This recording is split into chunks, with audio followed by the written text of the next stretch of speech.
ဘူဂျူစာအုပ်နံပါတ်2ရဲ့သင်ခန်းစာ3ကိုတူတူလေးလာကြည့်ကြရအောင်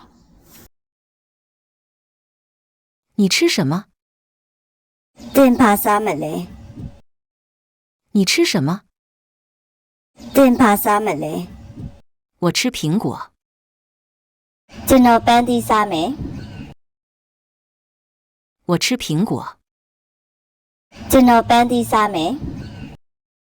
လိုင်းထားတဲ့စလုံးလေးနေရာမှာအောက်မှာပေးထားတဲ့ဝေါ်ဟာရလေးတွေကိုအစားထိုးပြောဆိုလေ့ကျင့်ကြည့်ကြရမှာဖြစ်ပါတယ်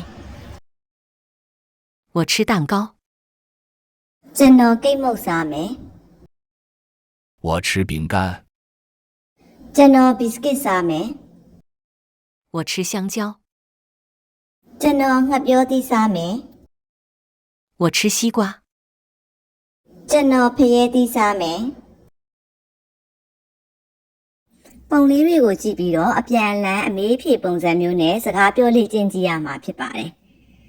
ရှေ့သားမျက်နှာမှာတင်ထားတဲ့ဝေါ်ဟာရတွေကိုပဲညှင်းထားတဲ့နေရာမှာအစားထိုးလေ့ကျင့်ပြောသွားပေးရုံပဲဖြစ်ပါတယ်ဗီဒီယိုအရန်ရှည်သွားမှာဆိုလို့နမူနာပေးထားတဲ့ဝါကြလေးကိုပဲဖတ်ပြလိုက်ပါတယ်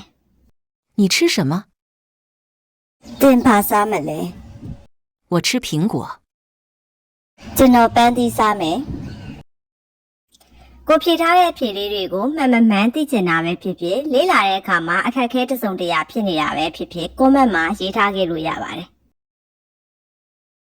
ဒီစာမျက်နှာမှာတော့လိုက်ဖက်ညီရဲ့ပုံလေးနှစ်ပုံကိုမြင်းလေးနဲ့ဆက်သွယ်ပေးရမှာဖြစ်ပါတယ်